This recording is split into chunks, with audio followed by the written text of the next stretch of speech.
Step up transformer assertion दिया है यहाँ पे, step up transformer cannot be used as a step down transformer. उसका रीजन दिया है transformer works only in one direction. चलिए पहले तो मैं एक रैंडम डायग्राम लेता हूँ किसका, स्टेप अप ट्रांसफॉर्मर का, ठीक है। तो उसमें क्या होता है, एक प्राइमरी कॉइल्स होती हैं जिसके टर्न्स कम होते हैं, और उसके बाद एक सेकेंडरी कॉइल होती है जिसके टर्न्स ज्यादा होते हैं। क्लियर? तो ये प्राइमरी है और ये सेकेंडरी है।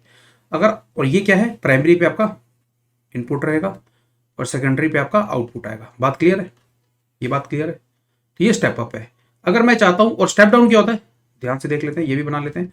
स्टेप डाउन में एग्जैक्टली उल्टा होता है, प्राइमरी में आपके टर्न्स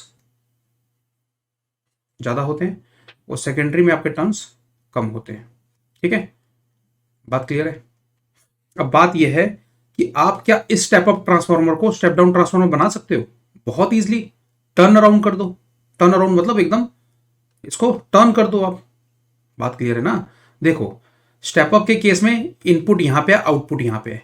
तो इसको अगर मैं उल्टा कर दूं, इस वाले को, स्टेप अप वाले को अगर मैं बिल्कुल टर्न कर दूं, घुमा दूं, तो ऐसा ही बन जाएगा, है ना। तो जहां पे आउटपुट था वहां पे अब आप इनपुट दे देना, ठीक है।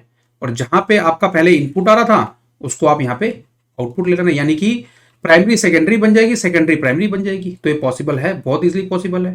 तो एक ही ट्रांसफार्मर आपका दो तरीके से काम कर सकता है, स्टेप अप कर सकता है।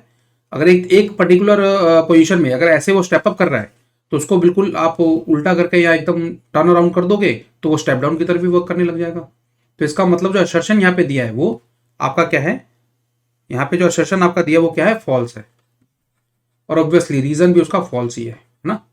तो आपका आंसर क्या होगा? Option number D is going to be your answer for this question. Thank you.